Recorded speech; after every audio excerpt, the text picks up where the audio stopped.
Hi, I'm Scott Mitchells. I know some of you because I work here. So I teach in industrial design within RMIT, and I also have an art practice. Let's go back to this. So this is an art project we did earlier in the year, but I don't really want to talk about that. I'll just put it there as a signpost to sort of prove that I do things. I want to talk about objects, and so we've had this sort of architectural landscape discussion. This is me talking about objects, and I'd just like to put out this idea that objects, people and objects form relations, and out of these relations form communities, and out of these communities form cities, and then architects come along and build buildings to house the relations. This is, obviously, I'm provoking this, but I'm just suggesting that objects and people are kind of an essential community network. Okay, so the thinking behind this comes out of a project I began in 2004, where I started looking at what people do with objects. So what do people do with objects once they get them? How do objects fall out of a kind of a structured relationship to society? How do they fall out of that and become something else? These are the sort of objects I'm talking about. So on the left there's a computer that's become a fish tank, and up the top right there's a poster that's a games machine, and then in the middle there's some power tool drag races, and down the bottom there's a mobile phone games controller. Okay, so these objects entered the world with a prescribed intention, and now they've fallen out of that prescribed role, and they've become something else. So I started joining communities that practice this sort of thing, hacking and modding, and experimenting with what that meant. And I made a series of objects as part of that process, like these ones here.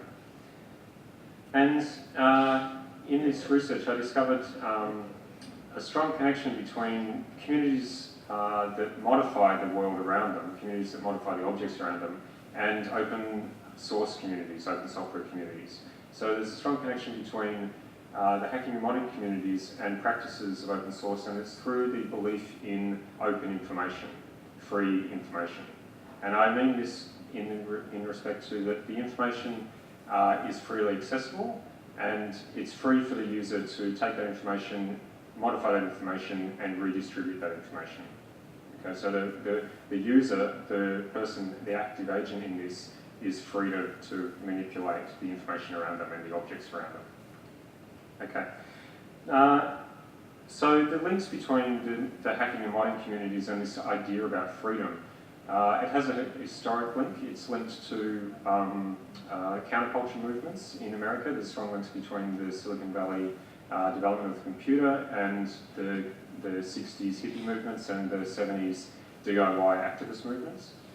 And aside from that, it also has a link that predates this. So if you go back to the beginnings of industrialization and commercialization, the kind of mass consumption, and we go back to the Model T Ford, for example, when it was introduced into the American landscape, into the American farmers' landscape, the farmers took this machine and they made it into other things. They made it into this thing here, for example, the sawmill.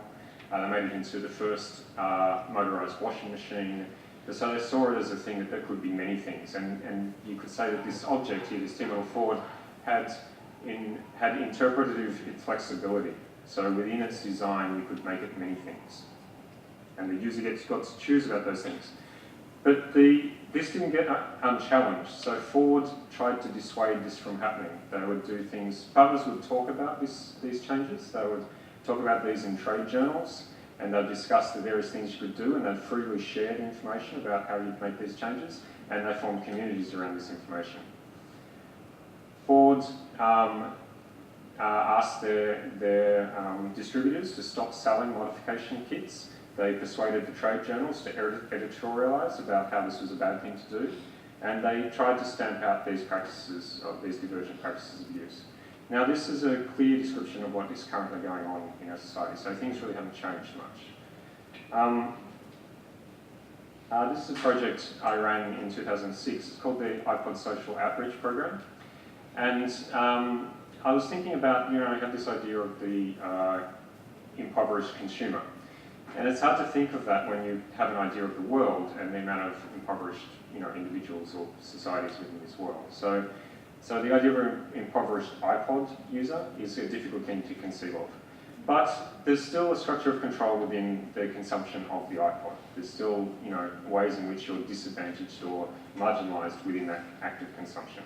And so within the iPod Social Outreach Program, I was thinking about, toying with this idea of how do you intervene within this ostracised or disenfranchised relationship to the material culture in which you exist. So in this project, I have no experience with repairing iPods, or I didn't when I started the project. So I asked members of the public to give me their iPods, their broken iPods, and I would attempt to repair them based on information I gained online. So I'd look online, I'd find various things. Oh, this person says you should drop it off your balcony. Okay, I'll try that. And I'm serious, this is the sort of online commentary you get about this sort of stuff. But it's quite bizarre and also quite intelligent at the same time, because dropping it off the balcony actually does work in some cases. So this project, it took in 28 iPods, and I returned 16 of these iPods in a repaired state of some description, and in a working state. Sometimes, like the little slide there, it required some very minute soldering skills, and other times not so much. But really, the outcome for this project for me was the online resource. So I drew from online resources, and then I put back into the online community the knowledge that I gained from the process, and so that contributed to this broader conversation, this broader empowerment of an individual and the material culture in which they live. Okay. So this is the question that really interests me. Questions about strategies of control that exist within our society and tactics of use by which we are able to fulfill our own desires within the control structure which we operate. That's it.